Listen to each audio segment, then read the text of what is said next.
Bonjour à toutes et à tous, bienvenue pour ce premier webinaire de l'année 2022.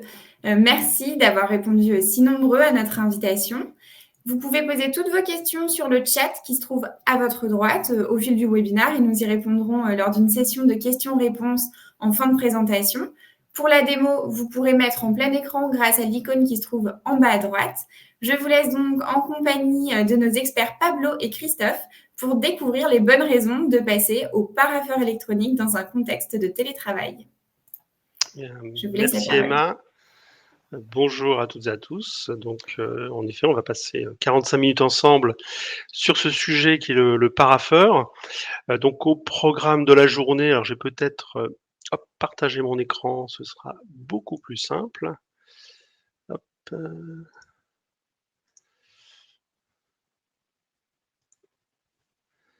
Voilà, est-ce que vous voyez mon écran? On le voit bien. Super, donc ce qu'on vous propose en effet, c'est de vous présenter tout de même qui est Falia en quelques mots. Donc ça, je confierai cette mission à Pablo qui est présent avec nous. Ensuite, on verra un petit peu les problématiques et les enjeux, notamment liés au parapheur. La solution qu'on est en mesure de vous proposer au sein des Falia. Et puis, bien entendu, une démonstration, puisque vous souhaitez, j'imagine, voir un petit peu ce que ça donne concrètement de pouvoir traiter et de gérer un parapheur électronique. Et puis, surtout, comment démarrer si vous avez au sein de votre organisation l'ambition d'utiliser ce type de solution pour améliorer la circulation et la signature de vos documents. Aussi bien en effet dans un contexte de télétravail, mais aussi dans un contexte interne si besoin, quoi. Et puis, bien entendu, une séance de questions-réponses. Donc n'hésitez pas, comme l'a souligné Emma, à poser vos questions au fur et à mesure dans le chat, afin qu'on puisse y répondre soit en cours de présentation ou bien tout à la fin. Donc Pablo, écoute, je vais te laisser la main là pour que tu puisses nous présenter Efalia, et ensuite je prendrai la suite. Merci Christophe. Eh bien, bonjour à tous. Comme on vient de le dire, on va commencer par une rapide présentation du groupe Efalia, hein. Le groupe Efalia, début 2022, c'est plus de 120 experts à votre service, hein, répartis sur la France, hein, le siège social étant situé à Lyon. Nous avons des bureaux de représentation un petit peu sur tout le territoire, en nom propre en Suisse, en Angleterre et en Allemagne, et finalement un réseau de partenaires à l'international permettant de diffuser notre offre sur les 5 continents. Efalia, c'est aussi 2000 organisations clientes, hein, moitié-moitié entre le privé et le public, hein. On adresse au niveau du public nos solutions à tous les échelons de la fonction publique, hein, que ce soit des conseils départementaux ou des ministères, par exemple. Et puis au niveau du privé, ici aussi une couverture un petit peu globale, avec un cœur de cible au niveau des PME et des ETI. On est aussi capable d'adresser nos solutions à des grands comptes, hein, et puis aussi à des PME. Un chiffre d'affaires consolidé de 12 millions d'euros sur le dernier exercice comptable, hein, et donc avec une croissance organique de l'ordre de 15% depuis maintenant une dizaine d'années, et aussi une partie croissance externe, hein, qui vient appuyer ce chiffre d'affaires de 12 millions d'euros. 100 000 utilisateurs quotidiens de nos solutions, hein, dans le domaine privé et public, comme j'ai pu le dire juste avant. 40 ans d'expérience, du coup, sur les diverses solutions qui composent le groupe, hein. Efalia est éditeur de logiciels, hein. Les solutions sont pour la quasi-totalité franco-française, hein, et existent depuis 40 ans pour la plus ancienne, 35 ans pour la deuxième plus ancienne, et puis on a d'autres solutions qui ont une vingtaine d'années. Un chiffre d'affaires réinvesti en recherche et développement de l'ordre de 20%, hein, donc chaque année, afin d'avoir une roadmap fournie et puis pouvoir interconnecter les solutions les unes aux autres pour proposer une dématérialisation globale des processus et des documents, à tout type de structure, qu'elle soit privée, publique et de toute taille. Donc, on va parler un petit peu plus précisément des solutions qu'on adresse à nos clients. Comme je le disais, nous sommes éditeurs de solutions visant à dématérialiser les documents et les processus, hein. Donc, pour ce faire, avec une première partie de l'offre qui va du coup concerner la gestion électronique de documents, hein. Donc là, c'est une plateforme collaborative qui permet de créer, gérer, valider des documents, les signer électroniquement en cas de besoin et pouvoir les stocker dans un coffre-fort électronique pour leur fin de vie. Une deuxième plateforme qui va traiter la dématérialisation des processus, hein. Donc, le but est de modéliser un processus sur une interface graphique, hein, et puis ensuite automatiser ce processus via une application numérique. Nous avons une solution de dématérialisation de relations à la source. Donc, le but est de mettre en lien une entité et puis un user ou un usager de l'autre côté, hein. Donc, c'est pour ça qu'on parle de dématérialisation de la relation à la source. Une solution de signature électronique, hein. Donc là, le but va être de signer électroniquement un document, hein, de diverses manières, hein. Christophe en parlera tout à l'heure. Nous possédons des certifications diverses par rapport à la signature électronique. Et puis une dernière activité qui est la production de documents, hein. Donc, aussi on parle d'éditique, et là le but est de composer des documents, hein. Donc on va capter des données dans un système d'information et on les impose sur un fond de page qu'on a défini au préalable. L'exemple typique, ça peut être de composer des fiches de paie ou bien des documents de manière unitaire, donc un courrier-réponse, un devis personnalisé, tout type de document qui a besoin d'être mis en page pour avoir une véritable valeur ajoutée. Donc, voilà un petit peu les solutions qu'on propose avec le groupe Efalia.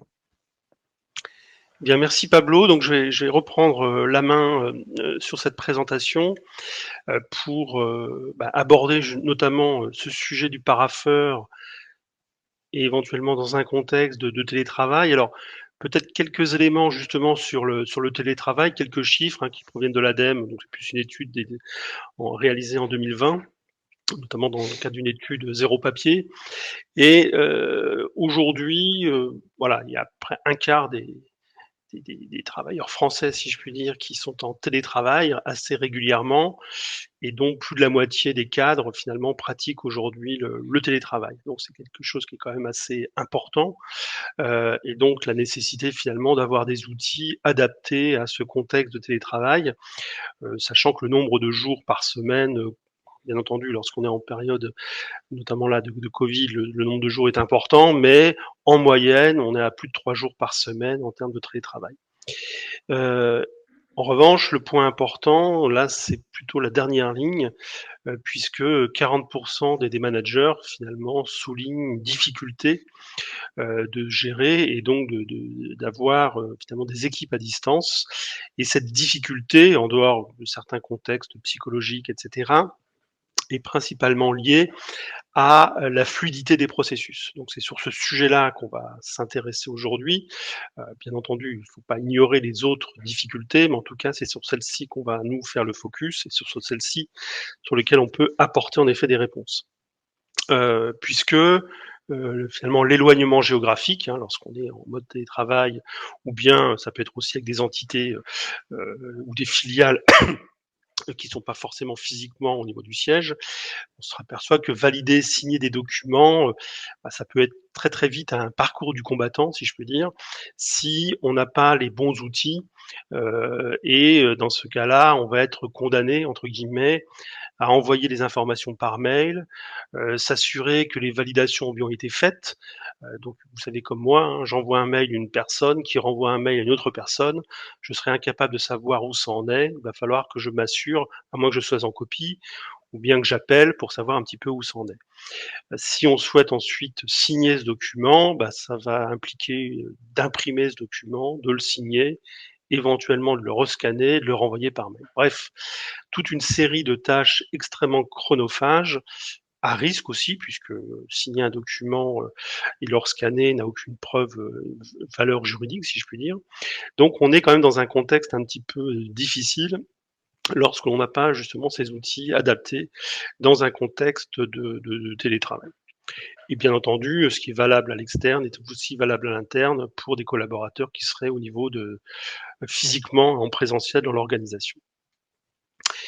Donc revenons peut-être sur la définition aussi d'un parapheur électronique. Donc finalement, le parapheur électronique vise, comme vous vous en doutez, à remplacer le parapheur cartonné que certains, bien entendu, connaissent. Et donc c'est d'avoir un logiciel, donc une plateforme numérique, permettant aussi bien d'assurer les phases de validation d'un document, ou de plusieurs documents, bien entendu, et puis d'y associer, en fin de course, une signature électronique. Donc c'est bien 2 choses, donc des phases de visa et de signature. Donc on va pouvoir, conjuguer au sein d'une même plateforme ces différentes étapes. Peut-être que certains parapheurs ne feront l'objet que de simples visas sans signature, d'autres feront l'objet que de signatures et enfin d'autres pourront faire l'objet des 2, à savoir, visa plus signature.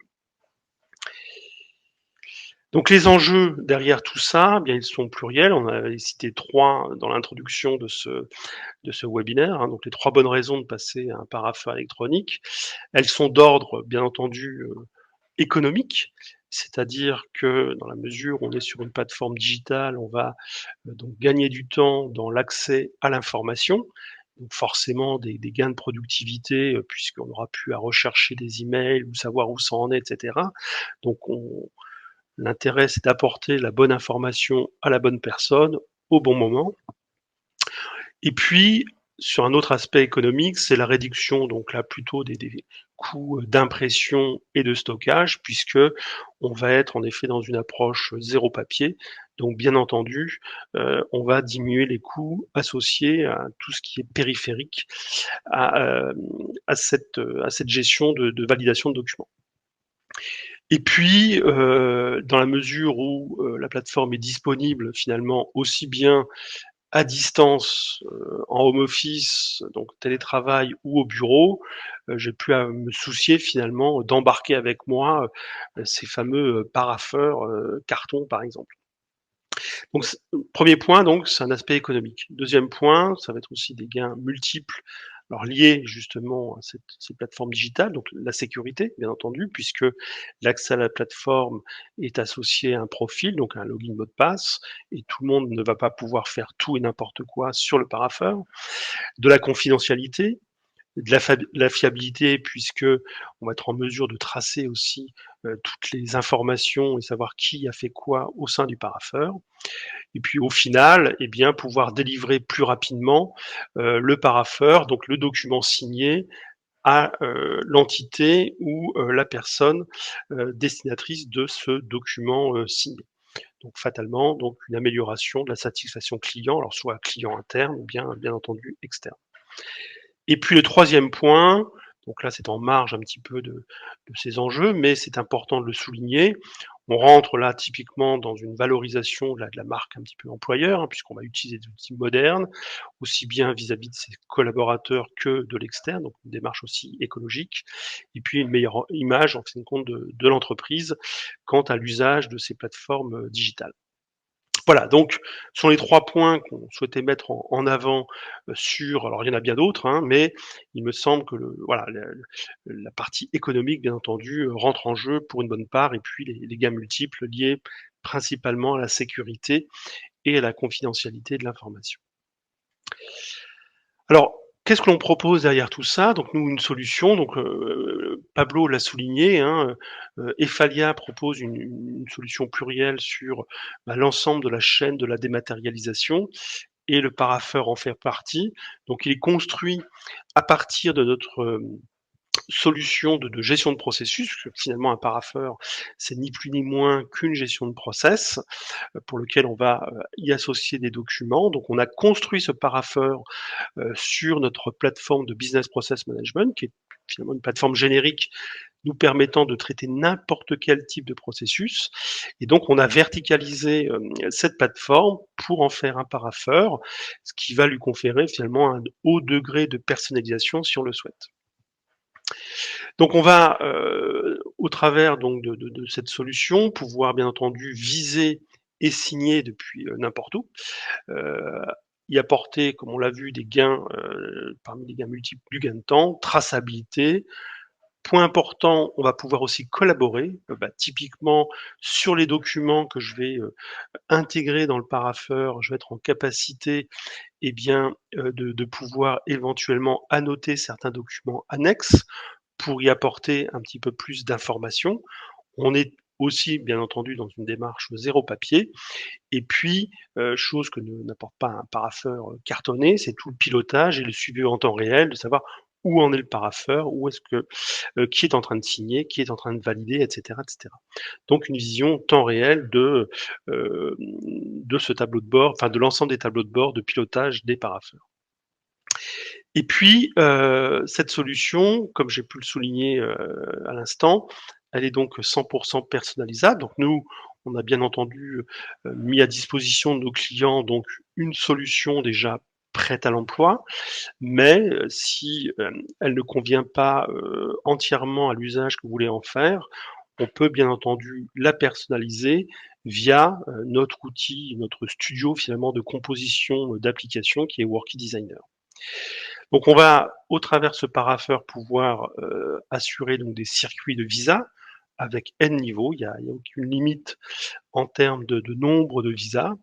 Idem, y associer donc des circuits de signature avec un ou éventuellement plusieurs signataires et possibilité d'y ajouter des étapes si on souhaite avoir l'avis d'une autre personne qu'on n'avait pas initialement prévu dans le parapheur.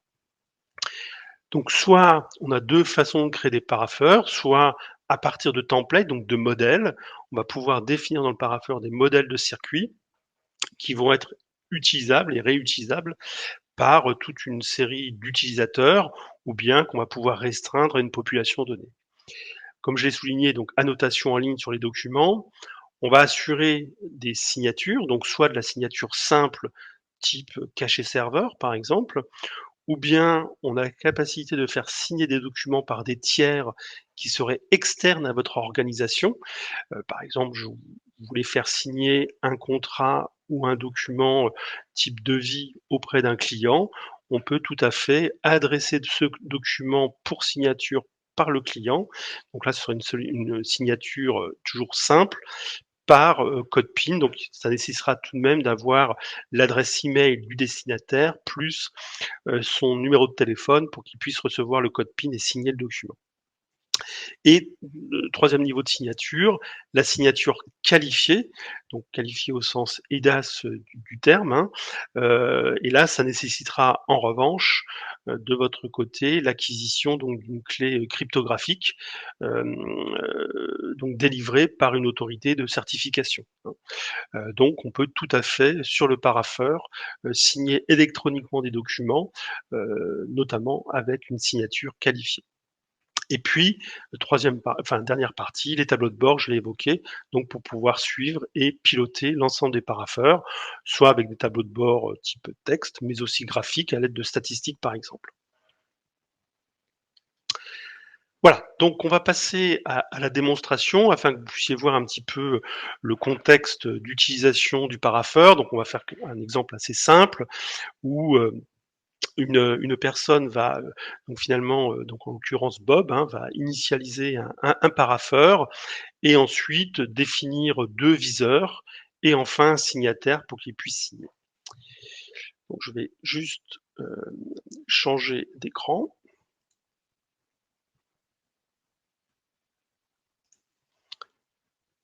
Emma, Pablo, vous me confirmez que on voit bien mon écran? On voit bien son écran. Ok, super, très bien. Donc là, je vais me connecter avec le profil de Bob.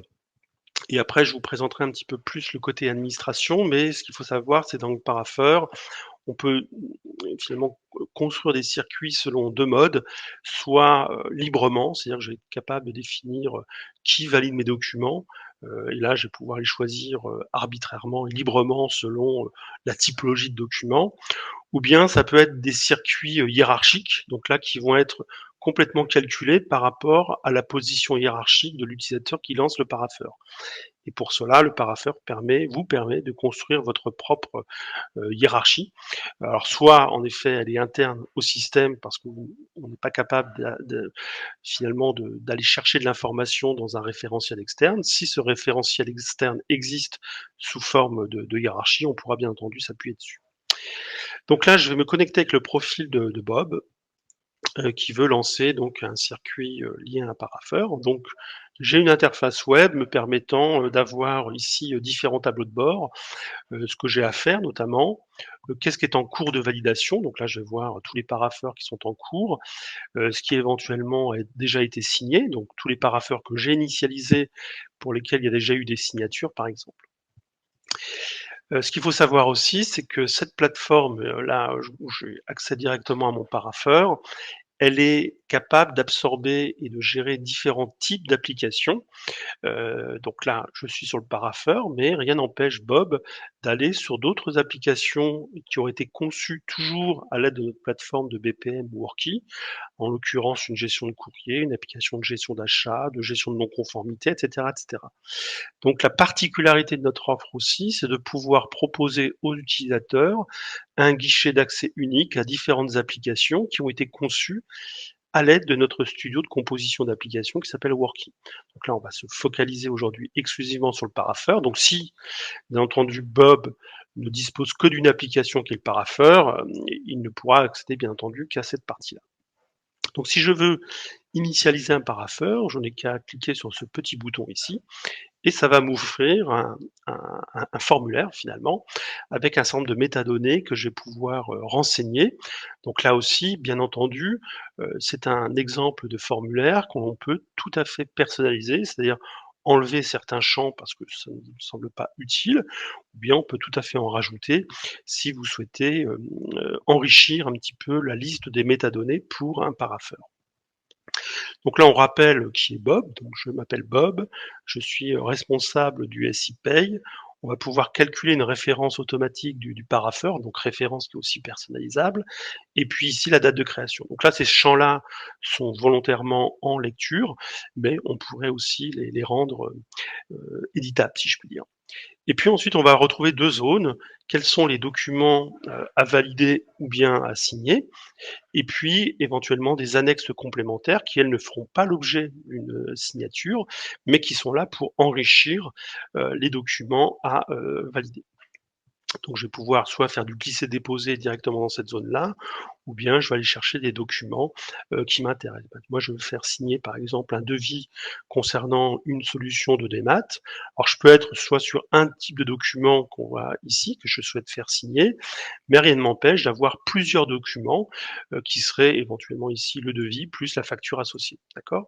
Donc ces deux documents-là feront, alors qui n'ont rien à voir, mais bon, peu importe, feront l'objet d'une signature. Donc je peux mettre plusieurs pièces jointes et j'aurai une signature en lot sur l'ensemble des documents.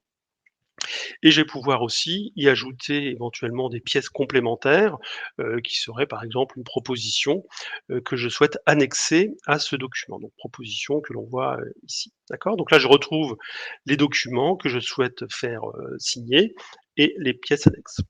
Je peux bien entendu ajouter un commentaire si je le souhaite, une observation générale sur le parapheur. Eh bien, merci de bien décidément vouloir valider ces documents. Ensuite, se pose la question finalement, pour ce type de document, est-ce que je pars d'un modèle existant? C'est-à-dire qu'on aurait déjà configuré des circuits dans le système afin de m'éviter et ensuite aussi de borner le circuit par rapport à une typologie, ou bien je crée mon propre circuit. Donc bien entendu, ce qu'on rencontre chez certains de nos clients, certains imposent d'avoir directement un modèle existant, c'est-à-dire que je ne peux pas démarrer un parapheur sans modèle existant. Pour d'autres clients, ils laissent la liberté à leurs utilisateurs de partir soit d'un modèle ou de leur propre circuit. Donc ça, voilà, ça se configure, c'est en fonction un petit peu du contexte que vous souhaitez utiliser. Donc si je pars d'un modèle existant, eh bien, je vais pouvoir aller chercher des circuits par rapport à des thématiques, par exemple, thématique finance, achat, RH, et cetera, et cetera. Donc si je choisis une thématique ici, bah, ça va aller me chercher tous les parapheurs de cette thématique. Je pourrais dire, par exemple, la gestion des achats et ça va aller me chercher, eh bien, les différents valideurs liés à cette, thématique et puis, le signataire qui est Francisco. Donc là, je vais pouvoir, voilà, choisir des modèles ou bien, partir, et créer mon propre circuit et dans ce cas-là, je vais pouvoir pareil y associer une thématique. Bah, ce parapheur-là est lié à la thématique, on va laisser la thématique 1 par exemple, validation et signature, d'un devis et facture par exemple. Et là, est-ce que finalement cette validation, ça va être un circuit qui est purement hiérarchique, c'est-à-dire qu'on va s'appuyer sur la hiérarchie pour pouvoir valider ce document. Donc je clique ici sur hiérarchie complet et ça va me calculer ici toute la chaîne hiérarchique liée à ma position. Donc on va savoir que Bob, quand il va soumettre ce parapheur, ça va passer par la paye, ensuite la DRH jusqu'à la DGS. OK? Ou bien, on n'a pas envie d'aller jusqu'au plus haut sommet, de l'organisation, si je puis dire, mais je veux que mon parapheur, je puisse définir un niveau de validation, hem et donc je vais dire hiérarchique avec choix de niveau et je veux pas que ça aille jusqu'à la DGS, par exemple, mais j'ai envie de m'arrêter au second niveau, à savoir, ce sera la paye et la DRH et puis éventuellement y associer un signataire. Donc là, ça va me calculer automatiquement le signataire, au niveau de la DRH qui est Céline en l'occurrence, plus choisir un niveau de signature. Donc soit on est sur du hiérarchique, ou bien la validation de ces documents n'est pas du tout associée à une hiérarchie et je veux composer mon circuit librement à partir des valideurs disponibles dans le parapheur. Donc on va dire que c'est une configuration libre. Possibilité d'y associer éventuellement des acteurs externes, c'est-à-dire des personnes qui vont être externes à mon organisation. Et est-ce que je veux finalement aussi avoir une signature sur ce document? C'est-à-dire ne pas me limiter uniquement à des simples visas, mais aussi une signature, ce qui va être le cas dans notre cas. Donc là, j'ai 2 pavés me permettant de définir les valideurs, puis, les signataires. Donc on va ajouter des valideurs. On va dire par exemple que je veux que ce soit Céline, suivi de, par exemple, Christophe. Donc voilà, donc j'aurai 2 valideurs dans mon système. Avec une date de fin, je veux que ce soit, validé avant le 20 janvier, donc là aussi, cette date-là est calculée automatiquement, mais, on peut tout à fait, la calculer selon des règles de gestion, en fonction de la thématique par exemple, si vous voulez imposer des délais de visa par exemple. Et puis ensuite la partie signature, je veux, soit une signature simple ou bien éventuellement une signature manuscrite, qui ne serait pas le cas ici, et je veux que les documents soient signés avec une signature qualifiée. Et je vais rajouter un signataire et je vais choisir par exemple, Francisco sera notre signataire. OK? Je souhaite que ce document soit signé avant, la fin du mois et de la même façon, je peux mettre une observation réservée pour le signature, donc merci de signer, ASAP. Voilà.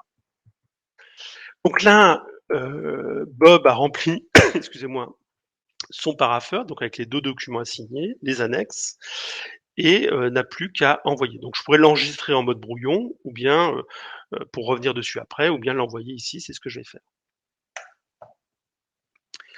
Voilà, donc là le document est envoyé, donc moi en tant que Bob, j'ai rien à faire et je peux bien entendu savoir où ça en est. Donc là dans mes parapheurs en cours de validation et de signature, je vois que mon parapheur ici qui s'appelle validation et signature d'un devis, concernant la thématique numéro 1, elle est, heu, elle est en attente chez Céline et donc on va avoir ici aussi la chaîne de validation. Ce sera Céline suivie de Christophe et le signataire étant Francisco avec la date limite de, validation ici. Alors je peux, bien entendu, classer, mes parapheurs, par, en attente chez. Donc je vois ici tous les parapheurs qui sont chez Céline et tous les parapheurs qui sont chez, Test et Falia. Donc maintenant, il suffit que je me connecte. Donc Céline reçoit un email lui demandant, bah voilà, merci de valider ce document et aura un lien directement sur l'application. Ou bien elle se connecte, donc c'est ce que je vais faire. Donc je vais me connecter avec le profil de Céline.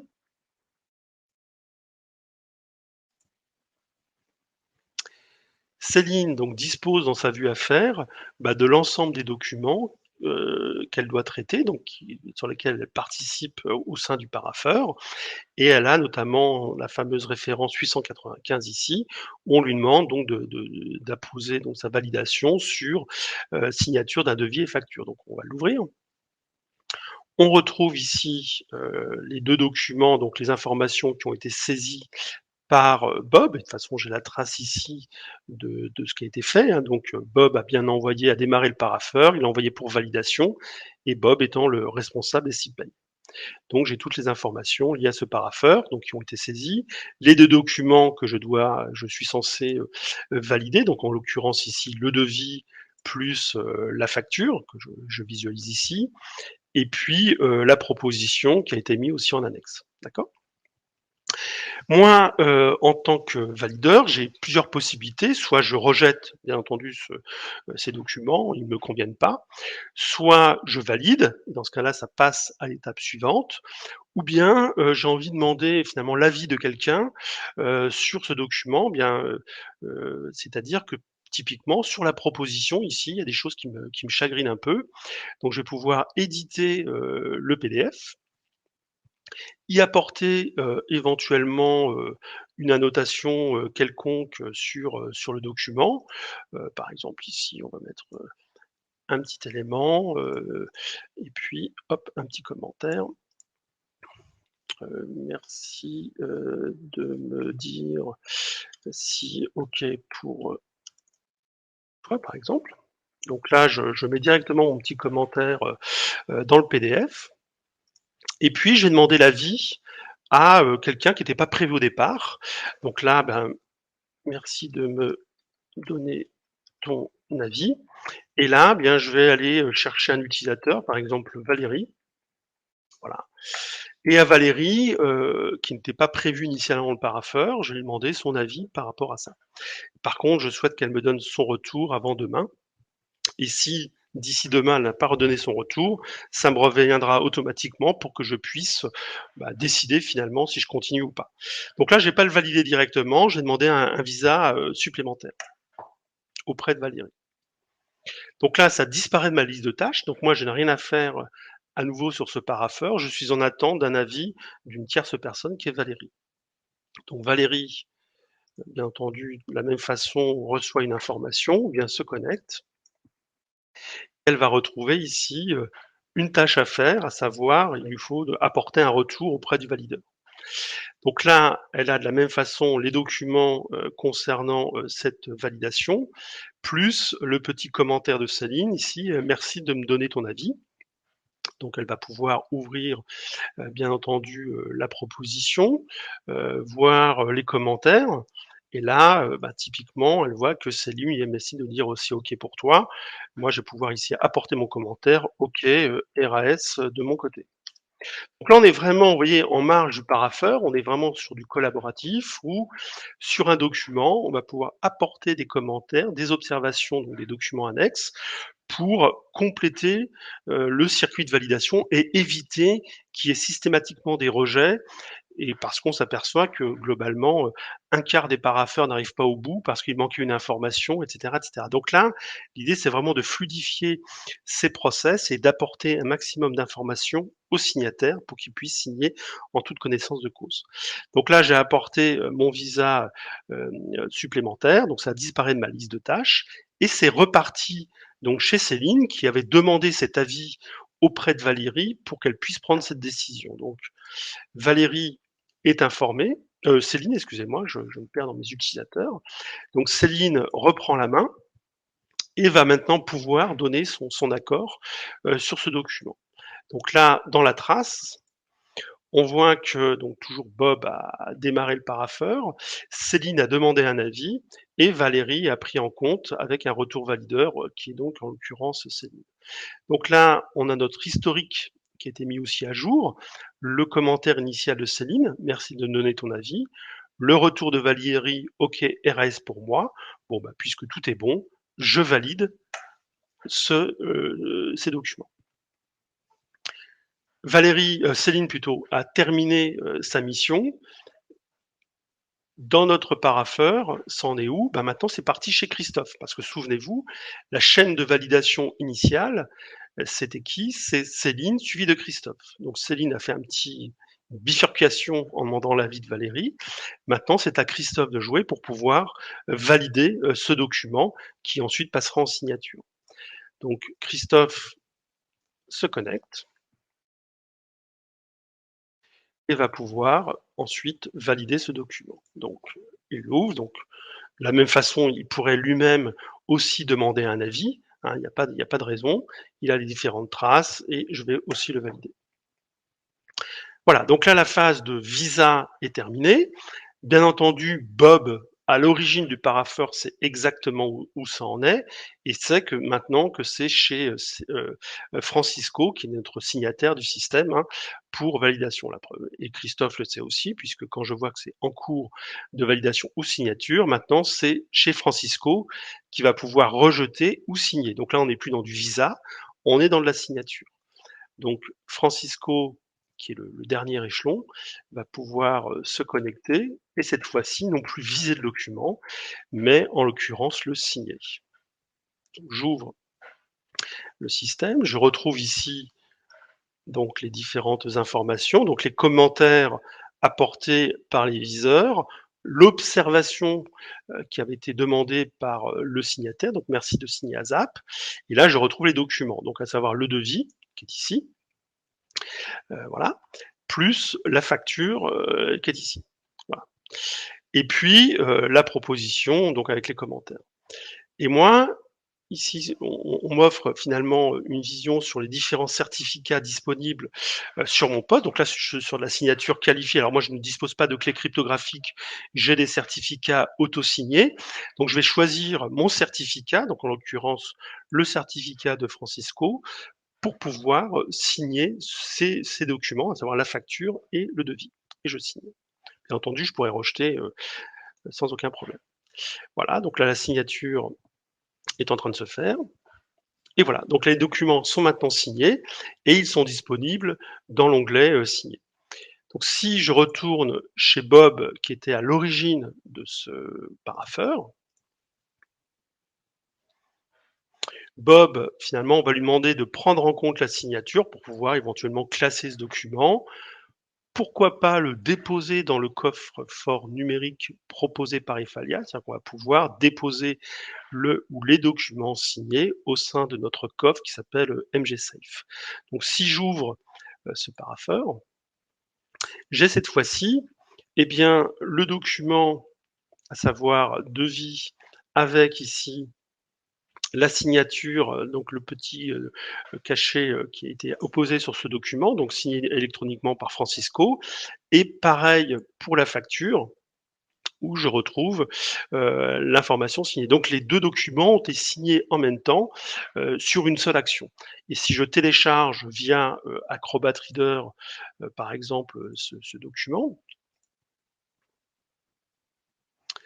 eh bien, on a en effet une signature donc électronique ici, donc le cachet qui est ici, eh bien, en effet, une signature donc auto-signée, comme je vous l'ai dit, hein, mais ce serait exactement le même principe qu'avec une signature via une clé cryptographique. Voilà, donc là, le document a été scellé, signé électroniquement, que l'on va pouvoir ensuite soit envoyer, soit stocker dans une GED, en l'occurrence Multigest par exemple, ou bien dans le coffre-fort. Voilà, donc là, on a terminé un petit peu et ma dernière étape, c'est de clôturer ce parapheur pour dire, bah, tout est bon et dans ce cas-là, il ne fera plus partie des parapheurs en cours, bien entendu, mais il sera dans mes parapheurs terminés où là, je retrouve tous les parapheurs que j'ai initialisés et l'ensemble des parapheurs avec la chaîne de validation, Céline Christophe et le signateur Francisco. J'ai à ma disposition d'autres tableaux de bord, donc si je me place sur une personne qui a peut-être un peu plus de tableaux de bord que Bob, il me semble que Céline par exemple, plus haut gradé aura des tableaux de bord supplémentaires. Elle peut avoir, par exemple ici, une vision panorama qui va lui lister tous les parapheurs liés à sa direction, par exemple, pour avoir une vision globale sur l'ensemble des parapheurs, et puis savoir si ça a été validé dans les délais et signé dans les délais. Donc là, typiquement, on voit que pour notre parapheur 895, tout a été fait dans les délais, bien entendu.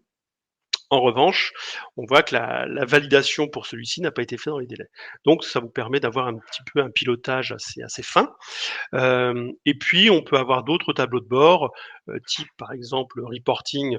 Ici, je veux avoir les parapheurs ventilés mois par mois. Bon, voilà, vous voyez qu'il y a une activité très flat sur toute l'année 2021, parce que j'ai refait un RAZ de la base. Par contre, j'ai eu 4 visas sur janvier qu'on retrouve ici, et puis 3 signatures, dont le 895 qu'on retrouve ici. Donc là, j'ai ma ventilation des parapheurs mois par mois, ou bien je peux avoir une ventilation par type. Donc là, il y a eu 4 parapheurs libres qui ont été faits sur le mois de janvier. En revanche, si je vais par exemple chez Bob, il a peut-être d'autres informations un peu plus ventilées, si je puis dire. Top reporting par type. Voilà, donc typiquement, on voit que Bob, lui, il a ouvert 9 parapheurs libres, un parapheur lié aux notes internes et un circuit des arrêtés, par exemple. Et là, pareil, je vais pouvoir naviguer dans la data pour accéder aux informations. Voilà, donc je vais pas m'étendre plus sur le parapheur, juste une précision, on peut, comme je l'ai dit, définir des modèles. Donc pour définir des modèles, il faut être gestionnaire du parapheur. Donc là, c'est le cas de Céline dans cet exemple, qui peut aussi bien démarrer des parapheurs que construire des modèles de parapheurs. Donc là, pour construire des modèles, c'est extrêmement simple. On va pouvoir associer un modèle éventuellement à une thématique, lui donner un nom, un objet. Quel est le niveau de signature que l'on souhaite? Est-ce qu'on veut que ce type de parapheur soit via une configuration libre? Est-ce qu'il va y avoir derrière une signature, et cetera, et cetera? Et puis ensuite préciser, est-ce que ce parapheur va être accessible à tout le monde? Est-ce que le modèle va pouvoir être utilisé par tout le monde? Ou est-ce qu'il sera limité à mon service ou limité à mon usage? Voilà. Et une fois qu'on a défini ces templates, ces modèles, chacun va pouvoir, en fonction bien entendu des droits qu'on a définis à l'instant, va pouvoir utiliser, réutiliser ces parapheurs afin d'éviter de ressaisir systématiquement quel est le valideur, les signataires, etc., etc. Voilà. Donc, reprenons un petit peu, j'espère que c'était clair pour tout le monde. Maintenant, une fois que voilà, j'ai fait cette présentation, comment démarrer? C'est peut-être un point aussi intéressant pour vous. Donc, je vais reprendre mes slides. Hop.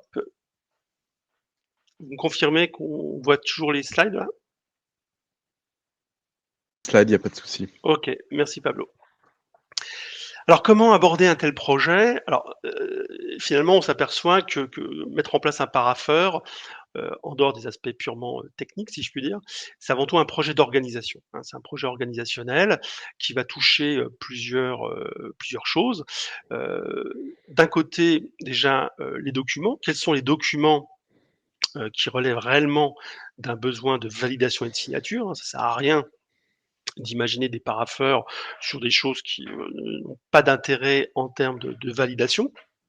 Et j'insiste, parapheur ne signifie pas forcément qu'il y a une signature à la fin, mais on peut tout à fait utiliser un parapheur pour des circuits simplement de visa, et ça facilitera aussi la vie de votre organisation, hein. Donc on peut vraiment imaginer parapheur avec des circuits de signature, des circuits de visa, ou les deux.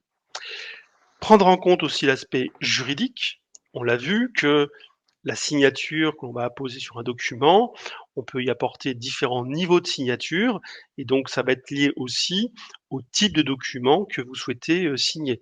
Un acte d'engagement va nécessiter une signature qualifiée, alors que peut-être que une note interne ne va pas justifier une signature qualifiée, mais plutôt une signature type cachet serveur. Donc là, pouvoir associer le bon niveau de signature en fonction du type de document. Ça va être aussi, bien entendu, un choix technologique. Et est-ce qu'il y a ou non une intégration à prévoir avec le système d'information? Donc là, il faut absolument que le parapheur soit ouvert, dispose de connecteurs pour pouvoir se brancher sur des sources externes, ce qui est le cas, bien entendu, de la plateforme proposée. Et puis, une dimension humaine à prendre en compte. Donc là, l'accompagnement au changement est important, hein, puisque les habitudes finalement de signer manuscritement sont quand même différentes là. On est sur du document numérique, sur de la signature numérique, même si visuellement on voit la signature, on est quand même dans un contexte un petit peu différent. Donc il est important d'accompagner les utilisateurs dans l'usage de ce type de solution.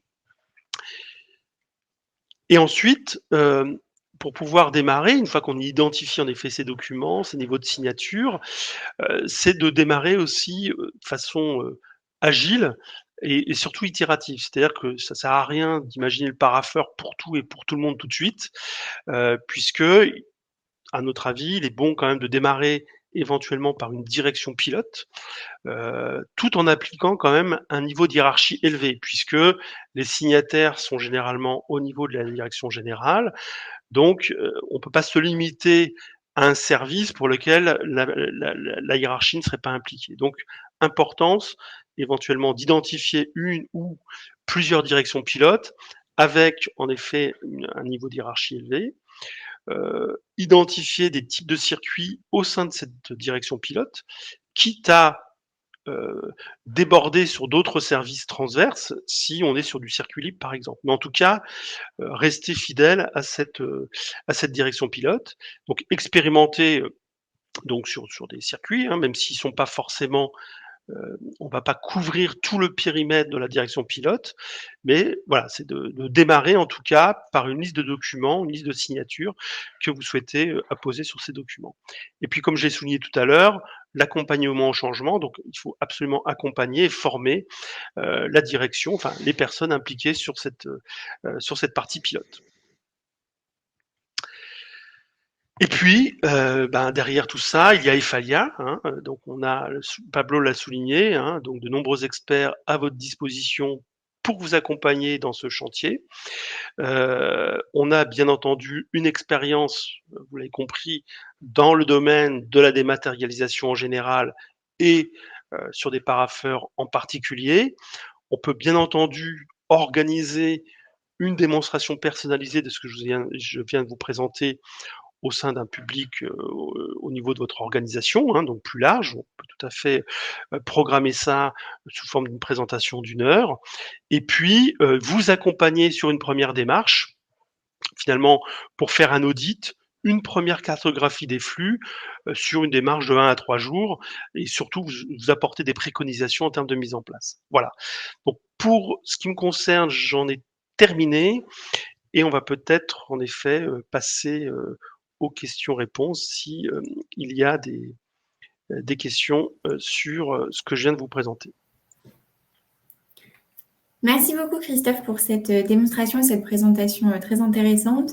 Nous n'avons pas encore de questions, donc je vous laisse poser vos questions ou demander des informations supplémentaires via le chat si vous avez besoin. Dans tous les cas, un replay vous sera envoyé dans les jours qui viennent. Je vous transmets également les contacts Efalia via le chat. Si vous avez... juste un rayon de soleil qui éblouit. Si vous avez besoin d'informations supplémentaires, n'hésitez pas à nous contacter via contact@efalia.com, via le site web Efalia ou sur les réseaux sociaux. Ah, nous avons une question. Une question, oui. Bonjour, peut-on faire signer des documents à des tiers qui ne sont pas enregistrés en tant qu'utilisateurs du parapheur via SMS par exemple? Tout à fait, hein, en effet, on peut tout à fait faire signer des documents par des tiers, donc clients, fournisseurs, partenaires, etc. Et dans ce cas-là, on va passer par notre solution qui s'appelle MG5, finalement qui est de contrat privé à l'origine, hein, permettant de faire signer des documents, alors non pas dans le parapheur, mais là via une plateforme qu'on exploite, une plateforme web, hein, où le partenaire ou le client va pouvoir signer le document et ça nous reviendra signé dans le parapheur.